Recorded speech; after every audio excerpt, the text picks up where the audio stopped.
Ini adalah kasus kista ovarium yang kita lihat ini pada kehamilan dan sekaligus juga ibunya hamil 12 minggu ya.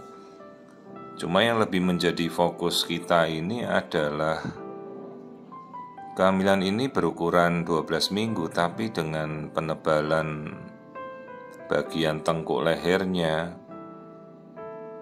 Jadi ini kita mencoba untuk mengamati janin screening pada trimester pertamanya.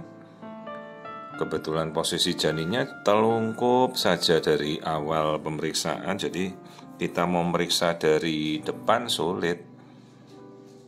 Terus yang kita lihat dalam kondisi seperti ini, saya mengukur bagian tengkuk lehernya. Kita coba lihat. Ya, jadi ada kecurigaan bagian tengkuknya kok kelihatannya lebih tebal dari kondisi yang seharusnya tipis ya. Jadi kita lihat seperti ini janinnya masih posisi membelakangi kita. Nah, kita lihat kondisi seperti ini. Saya mengamati tulang belakangannya dulu. Nah, kita lihat tulang belakang atau tulang punggung vertebra. Kalau tulang punggung bentuknya normal, tidak ada masalah. Nah, ini tampilan bayi membelakangi ya, itu tulang punggungnya nggak ada masalah, bagus. Terus kita coba terus mengamati sampai benar-benar kita yakin bahwa memang kecurigaan penebalan tengkuknya memang terlihat.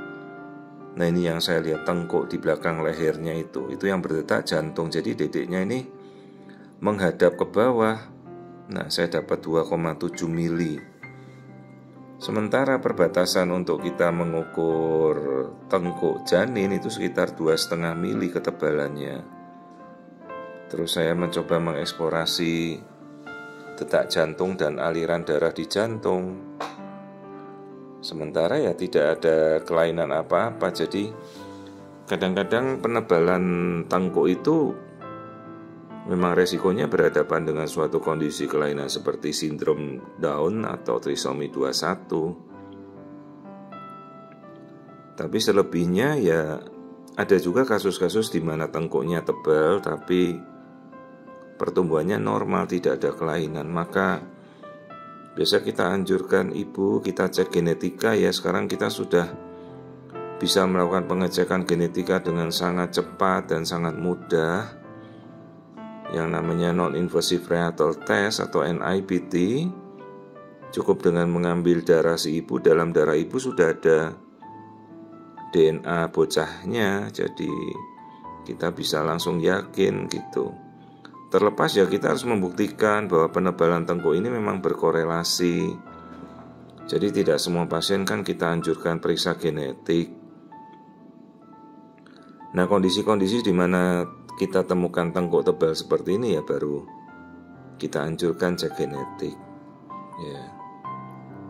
Ini saya coba untuk melihat pose bayinya, terus saja tengkurap, tidak mau berpose putar ke depan. Ya itu tinggal laku bayi yang normal saja. Dia mau tengkurap apa menghadap kemana saja bebas, hanya akan mempersulit pemeriksaan kalau bayinya nggak mau mutar gitu. Nah, seperti ini bayinya sudah bergerak terus. Nah, saya sambil mencoba nunggu bayinya untuk memperlihatkan tengkuknya yang benar-benar tebal tadi berapa batasnya. Ya, ini belum mau muter bayinya. Terus saya mencoba untuk melihat bagian kelamin juga cukup sulit, belum bisa dapat. Ya, inilah kadang-kadang posisi postur bayi tengkurap. Nah, ini yang agak mempersulit kalau kita mau lakukan pemeriksaan ya. Tapi bagaimanapun itu ya kita harus mencoba sampai kita benar-benar yakin apa yang kita ukur memang benar tebal. Nah, ini kita dapat. Perhatikan tuh pas bayinya melekuk, lehernya tebal sekali. Bagian yang hitam itu adalah timbunan cairan pada bagian tengkuk ya, pembuluh darah asalnya dari getah bening ya, pembuluh limfe 3,8 mili, cukup tebal. Nah, kita coba cari fase yang lain pada saat bayi itu mungkin mau berubah posisi. Ini saya mencoba cari kelaminnya juga belum jelas ya. Ini kelamin bayinya saya coba lihat, belum bisa saya dapatkan. Selain karena ini masih 12 minggu, masih awal banget. Tapi kalau melihat penebalan tengkuk dari minggu inilah kita harus yakin. Karena kalau selepas ini biasanya bisa hilang penebalannya, jadi lolos. Nah, seperti ini kita lihat ya, tengkuknya kelihatan sekali, tebal sekali. Ya, cairan yang di belakang leher itu. Nah, ini dia. Saya dapat 3,2, padahal saya pakai batas 2,5 mili. Nah, ini kalau kita kecilkan kan kelihatan ya, tengkuknya tebal. Jadi setelah ini kita anjurkan pemeriksaan genetika namanya non-invasive prenatal test. Kita ambil darah si bayi yang ada di dalam ibunya. Kita tunggu hasilnya bisa sangat cepat kok. Sekarang sudah bisa sampai 5 hari sampai 7 hari jadi. Hanya sekarang kita edukasi kalau memang ternyata benar ada kelainan genetik. Kan kita tidak bisa merubah apapun ya. Kalau misalnya membawa suatu kelainan yang memang itu Down syndrome, ya sudah menjadi janinnya sudah tidak bisa kita rubah ya. Tinggal kita harus mengedukasi kalau kondisi Down syndrome itu seperti apa, atau trisomi-trisomi yang lain. Karena penebalan tengkuk itu tidak cuma pada trisomi 21 atau Down syndrome, juga ada pada trisomi 18 bisa, trisomi 13 bisa gitu.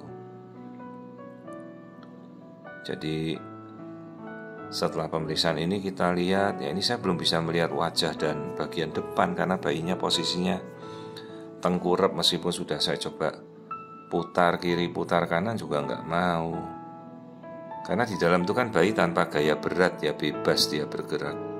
Ya, jadi ini bayi, ibunya ada kista ovarium dan tengkuknya tebal. Jadi kita anjurkan untuk pemeriksaan genetika untuk membuktikan adakah kelainan genetika yang berkaitan dengan penebalan tengkuknya si bayi. Kalau kista nggak usah diapa-apakan, itu nanti waktu saat lahiran baru kita bereskan kalau misalnya ada operasinya sesar ya.